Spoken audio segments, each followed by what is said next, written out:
सोचिए, जिस आदमी ने कभी आपका परिवार बर्बाद कर दिया था, अगर वही अचानक कई सालों बाद आपके दरवाजे पर आकर खड़ा हो जाए तो आप क्या करेंगे? क्या आप उसे माफ कर पाएंगे या फिर पुराने जख्म फिर से ताजा हो जाएंगे? बिल्कुल ऐसा ही कुछ होने वाला है शालिनी के साथ। दरवाजे पर खड़े उस शख्स को देखते ही शालिनी की सांसें तेज हो जाती हैं, क्योंकि वह कोई और नहीं बल्कि कबीर है। वही कबीर जिसकी वजह से उसकी जिंदगी का सबसे भयानक हादसा हुआ था। जैसे ही शालिनी की नज़र कबीर पर पड़ती है, उसकी आंखों के सामने अचानक वो डरावना मंजर घूमने लगता है जब उसके मासूम बेटे चिंटू का किडनैप हो गया था। वह दिन शालिनी की जिंदगी का सबसे काला दिन था, जिसे वह चाहकर भी कभी भूल नहीं पाई। कबीर को अपने दरवाजे पर देखकर शालिनी बुरी तरह घबरा जाती है। उसके चेहरे का रंग उड़ जाता है और उसकी आवाज तक कांपने लगती है। वह तुरंत अपने बच्चों को इशारा करती है और कहती है कि वे तुरंत कमरे के अंदर चले जाएं। बच्चे भी अपनी मां के चेहरे पर डर देखकर बिना कुछ पूछे अंदर चले जाते हैं। उधर कबीर शालिनी की हालत देखकर उसे शांत करने की कोशिश करता है। वह धीरे से कहता है कि वह यहाँ किसी झगड़े के लिए नहीं आया, बल्कि सिर्फ माफी मांगने आया है।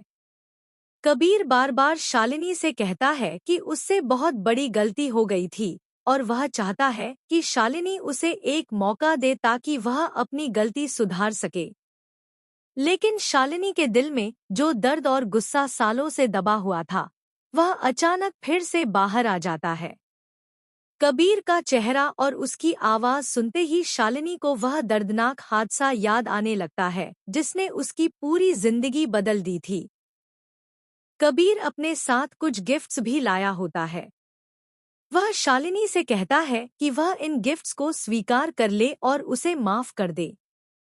लेकिन शालिनी का गुस्सा अब अपने चरम पर पहुंच चुका होता है। वह साफ साफ कह देती है कि उसे कबीर से कोई भी चीज नहीं चाहिए।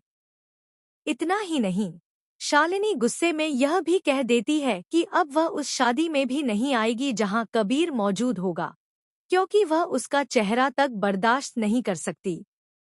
इसी बीच मनीष वहां पहुंचता है और माहौल को शांत करने की कोशिश करता है। वह शालिनी से कहता है कि हर इंसान से जिंदगी में गलतियां होती हैं और शायद कबीर सच में अपनी गलती सुधारना चाहता है। मनीष यह भी कहता है कि तभी अचानक वहां शालिनी के पति शिव प्रसाद की एंट्री होती है, जिन्हें लोग परशुराम के नाम से जानते हैं। जैसे ही परशुराम घर में आते हैं, माहौल पूरी तरह बदल जाता है।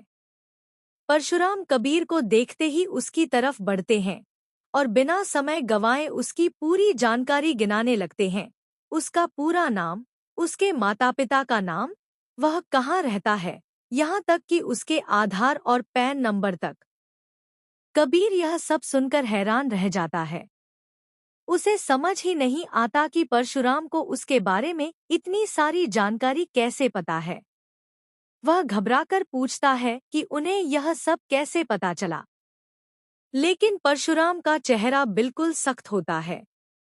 वह ठंडे लहजे में कह देते हैं कि उन्हें उसकी कोई भी सफाई नहीं सुननी। उनके लिए कबीर वही इंसान है जिसने कभी उनके परिवार को दर्द दिया था। यह सुनते ही शालिनी का गुस्सा और बढ़ जाता है। वह कबीर के लाए हुए सारे गिफ्ट्स उठाकर घर के बाहर फेंक देती है और जोर से दरवाजा बंद कर देती है। कबीर मजबूर होकर वहां से चला जाता है। लेकिन कहानी यहीं खत्म नहीं होती। उधर संकल्प कबीर पर बुरी तरह भड़क जाता है। वह कबीर से कहता है कि उसे वहां जाने की बिल्कुल जरूरत नहीं थी। सब कुछ धीरे धीरे ठीक हो रहा था, लेकिन उसकी इस हरकत ने फिर से पुराने जख्म खोल दिए। अब कहानी में आने वाला है एक और बड़ा और खतरनाक ट्विस्ट। अगले एपिसोड में शीतल एक बेहद खतरनाक साजिश रचती है। उसका निशाना कोई और नहीं बल्कि परशुराम होते हैं। शीतल फैसला करती है कि अब वह परशुराम को हमेशा के लिए रास्ते से हटा देगी। इसके लिए वह बब्बर नाम के एक खतरनाक शूटर को काम पर रखती है। बब्बर को आदेश दिया जाता है कि वह उस फंक्शन में पहुंचे जहां पूरा परिवार मौजूद होगा। उसी फंक्शन में शालिनी अपने परिवार के साथ डांस करने के लिए आई होती है। स्टेज पर म्यूजिक बज रहा होता है और शालिनी खुशी खुशी डांस कर रही होती है। परशुराम बच्चों के साथ बैठकर यह सब देख रहे होते हैं और माहौल पूरी तरह खुशियों से भरा हुआ होता है। किसी को भी अंदाजा नहीं होता कि कुछ ही पलों में यहाँ क्या होने वाला है। भीड़ में छुपा बब्बर धीरे धीरे अपनी पोजीशन लेता है। उसकी नजर सीधे परशुराम पर टिकी होती है और फिर अचानक वह अपनी बंदूक निकालता है और ट्रिगर दबा देता है। गोली की तेज आवाज पूरे हॉल में गूंज उठती है।